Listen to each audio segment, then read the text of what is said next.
எவ்வளவு தோஷங்கள் இருந்தாலும் எவ்வளவு பாபங்கள் இருந்தாலும் இந்த ராமாயணத்தை சிரவணம் பண்ணினா போருமா.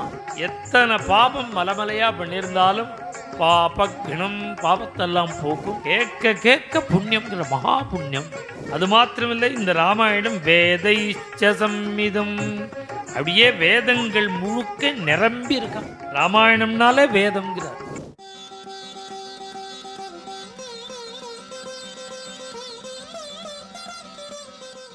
தசரத சக்கரவர்த்தி சத்யபாசபத்தனாக எஸ் சத்யபாச பரிவீத பிதுர்நிதேசம், பாசக்கயத்தை சத்தியமாகிற பாசக்கயத்தை 3 சுத்தினுட்டானா கழுத்தில்.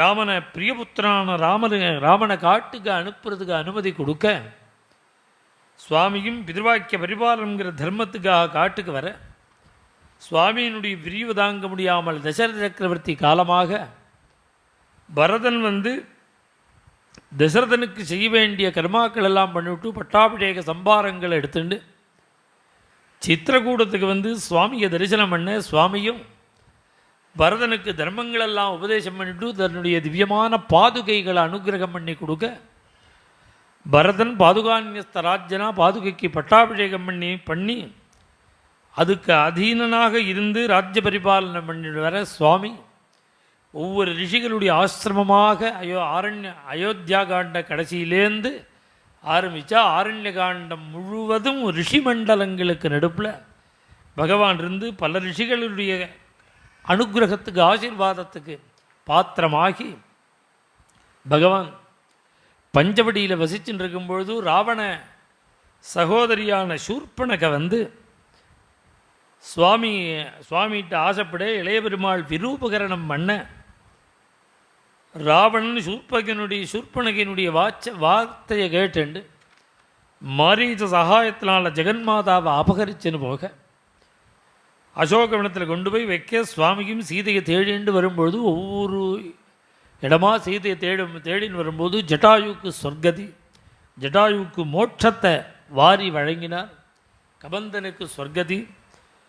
இப்படி ஒவ்வொருத்தருக்கா அனுகிரகம் பண்ணிட்டு ஆஞ்சநேய சுவாமி சக்கியம் பண்ணிட்டு சுக்ரீவ சக்கியம் பண்ணிட்டு வாலிபதம் பண்ணி சுக்ரீவனுக்கு அகண்டமான வானர ராஜ்யத்தை பட்டாபிஷேகம் பண்ணி வச்சு, சுக்ரீவனால் அனுப்பப்பட்ட வானரர்கள் திக்கில் சீதையை தேடிட்டு போக, தெற்கு திசையில் சென்ற ஆஞ்சநேய சுவாமி முதலிய உத்தம வானரர்கள்லாம் சமுத்திர தீரம் வர, அதில் ஆஞ்சநேய சுவாமி சமுத்திர தரணம் பண்ணி லங்கா நகரம் போய் சீதாதேவியை தரிசனம் பண்ணி சீதையை ஆஸ்வாசப்படுத்தி திவ்யமான அங்குலீகத்தை கொடுத்து சூடாமணியை பெற்றுக்கொண்டு ராவணனுக்கு தர்மோபதேசம் பண்ணி லங்கையை அக்னிக்கு இரையாக்கி, அங்கிருந்து கண்டேன் சீதையங்கிற மங்கள சமாச்சாரத்தோடு கூட சுவாமி நேராக இக்கரைக்கு சுவாமி சந்நிதி விஜயப்பிரதமான முகூர்த்தத்தில் கிளம்பி சமுத்திர தீரம் வர, விபீஷண சுவாமி ராவணனுக்கு தர்மங்களெல்லாம் உபதேசம் பண்ணி கேட்காத பொழுது ராவணனை தியாகம் பண்ணிவிட்டு வர்றார். ராவணனும் திக்காரம் பண்ண, சர்வலோக சரண்யாய ராகவாய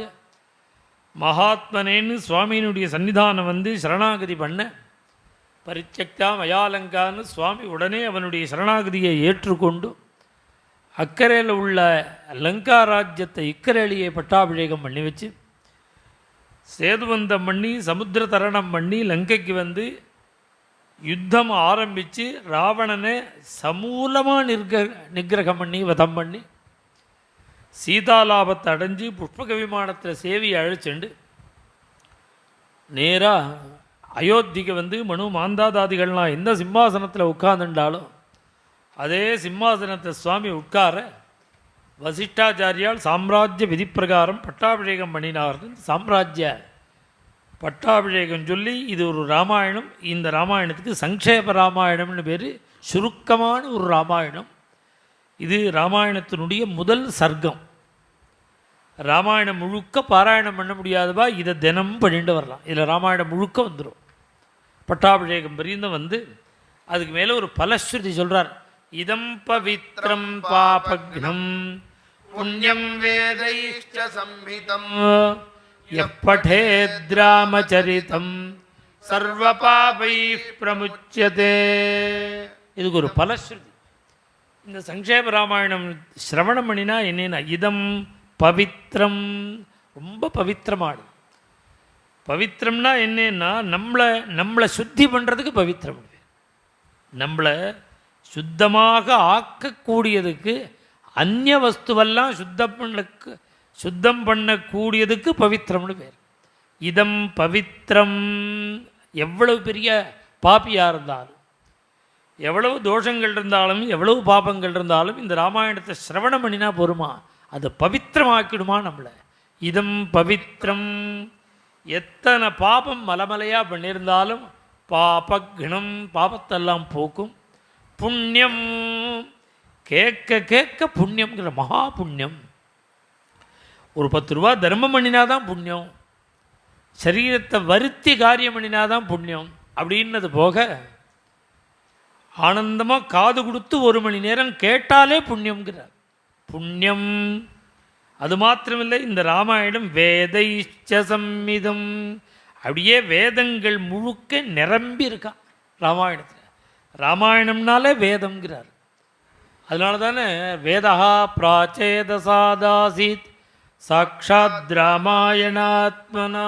வேதமே ராமனாக வந்தது, ராமாயணமாக வந்ததுன்னு தானே ராமாயணத்தினுடைய பிரபாவத்தை சொல்கிற ஸ்லோகம் சொல்கிறேன். மேலும் இது போன்ற சிறப்பான நிகழ்ச்சிகளை காண இப்போவே லைக் பண்ணுங்க, ஷேர் பண்ணுங்க, மறக்காம சப்ஸ்கிரைப் பண்ணுங்க.